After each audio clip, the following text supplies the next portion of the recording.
All right, we're here again at our Japanese festival. It has been packed, and the garden once again crammed us into this tiny room with the Ikebana group, which we love the Ikebana ladies. However, it is a tight squeeze, so some of our more formal displays are a little crushed. But let's go take a look. Or not.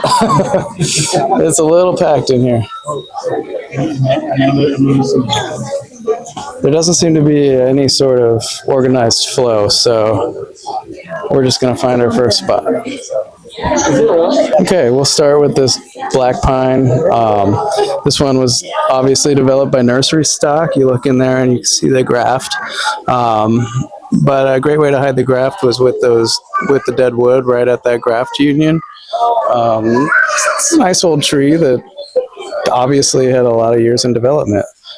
Really interesting to see trees that we didn't know existed in the club from some of the members that are kind of on the fringe of the club and have started showing up again.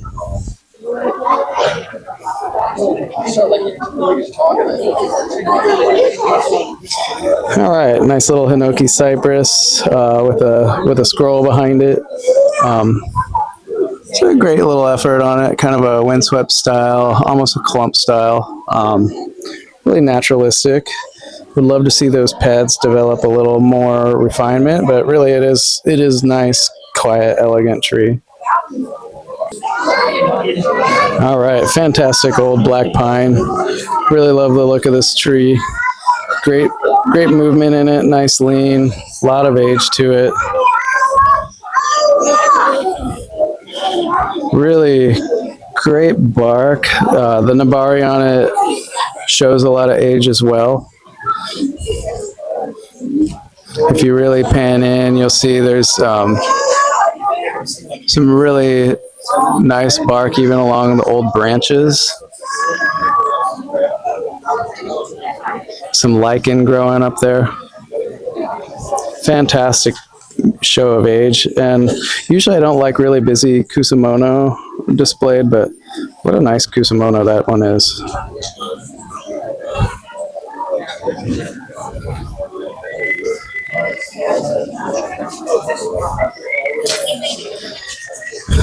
Excellent tree. This trident maple, really beautiful example of likely an imported tree. A lot of age in there, perfect taper.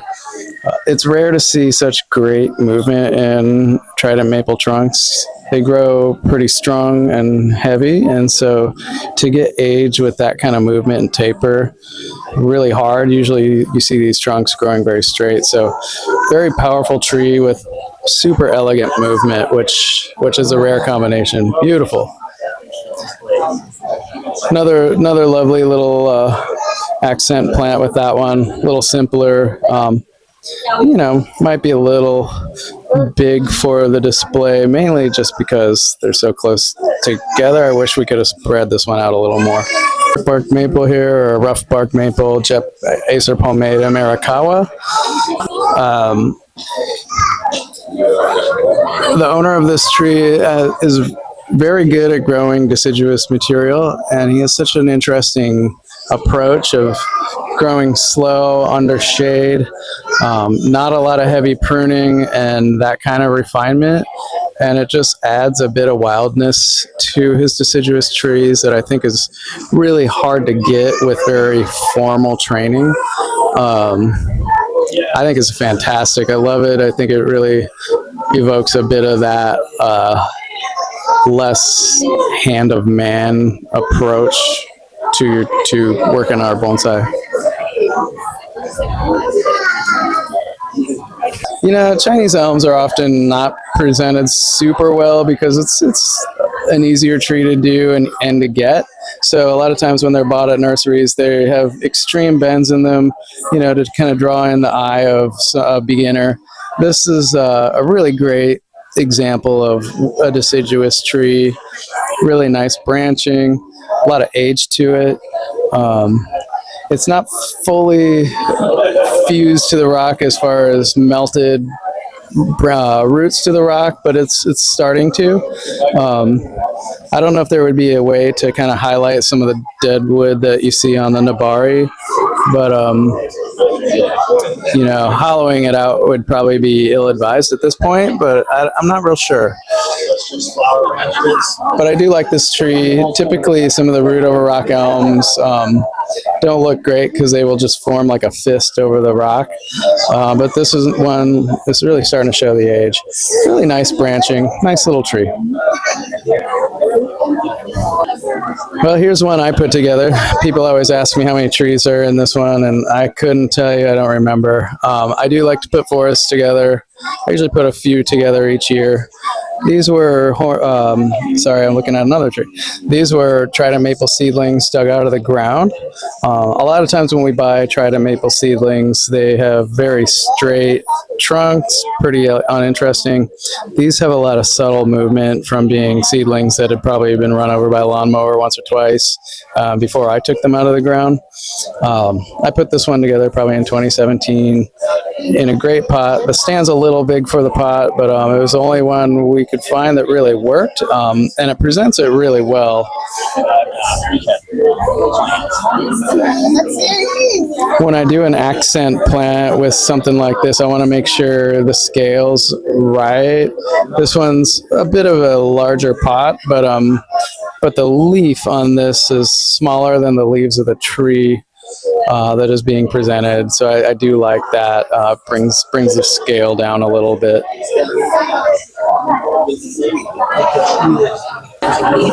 So we were really crammed into this room. So this was kind of an afterthought to just bring in a stand to present this one. We had a lot more trees show up than we really had room for. So it works really well. This one also kind of a diamond in the rough, a club member who wasn't active with us for the last 20 years, quietly working on his own trees, brought this in, and pretty pleased to see it. I've never seen it before. I think it's a lovely little composition. Root over rock. Fantastic example of nursery stock, or probably specialty nursery stock, really. This wasn't in a nursery container for sure. It was probably balled and burlapped, and developed for a collector or Japanese garden style, but really pairs well with this big pot. The pot could be a little bit smaller, but it's probably horticulturally much easier to manage and maintain a tree like this, especially with some of the storms we get. A lot of times I see cascades in really tiny pots, and yeah, this really works. And in the garden setting, I think it really would look pretty nice in that pot. But here it's presented really well.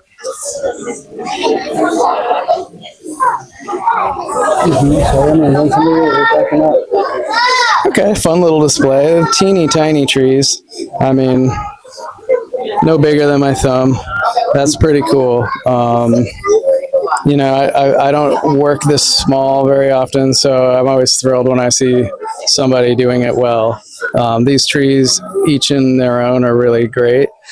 We have some unusual spirea and Weigelia, or Weigela, and a dwarf jade. Nice little presentation of Shohin, almost down to Mame size.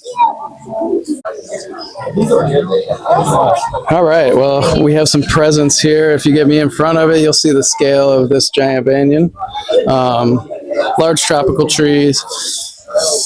Really, I mean, nothing bad to say about it. Really fantastic bark. I love it. Not a lot of wounds on it. The Nabari is great on a very nice stand.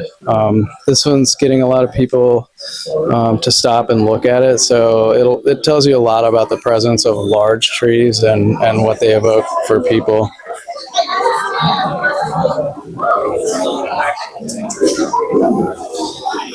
Okay, I do like the composition of this one, but it looks like it was just recently put together. It may not have been, but maybe because the moss job is just kind of spotted in there and not really put together. I don't want to be negative about it, but the moss could have used another hour or two of work. I'm pretty anal about moss work, so there is that. So it looks like each tree has its own little hole, which makes it feel unsteady and like it was just recently put together. But it is a nice composition. I would have liked to see a couple of these trees, especially on the right, maybe pushed a little closer together, but a really cool group. I would love to play with this species some and see what other concepts could come up with it.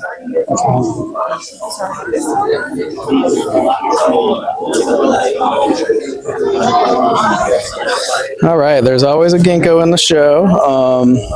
Cool pot, really fantastic pot. I love just the way that plays and looks. The Nabari is nice. The moss job was good. Somebody needs to get over here and missed it. But the leaves are very large on this tree. I might have cut a couple of these bigger ones out. But as a lot of ginkgos go, especially some of the straight species, you don't get a lot of small leaves unless you're working with like a Chi-Chi variety or something like that. That pot combination with the fall color, I'm sure, is spectacular. Really cool little tree combination. I do like that. I wish that back tree didn't have that damage at the base. It does add a little bit of uniqueness, but it also makes the tree get a little lost behind the tree in front of it. If it had that beautiful glowing silver bark behind it, I mean, the tree would present itself a whole lot better. But these are old trees. I don't think a photograph of this tree does it justice. It's really actually pretty nice when you get in and look underneath and spend a little time with each tree. Kind of has a canopy that sits on its own, which a lot of times you'll see that in nature. I just wish the branching were a little more refined, which it's well on its way to. So I think we'll be seeing this one again in the future, looking even more and more developed.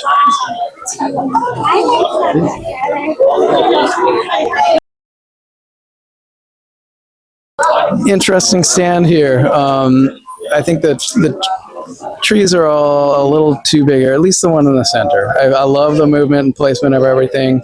I wish the one in the center was just a little smaller. Maybe also in a colorful pot. They're all evergreens, so it would have been nice to see a deciduous tree on one of these. But really cool presentation.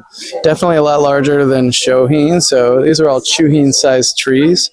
But yeah, maybe a little bit smaller tree to make it feel a little less busy, and probably something a little simpler. But otherwise, great. Each tree in itself is pretty nice.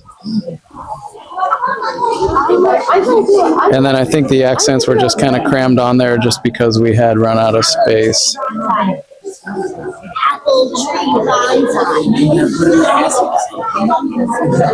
All right, here we have a natal plum. I don't know much about this species, but it's really lovely. It looks pretty wild. The wire job is nice. You know, usually we don't like to exhibit with wire, but when with a presentation like that and in a setting like this, it shows people kind of the magic of what wiring does. So I'm glad it was well done.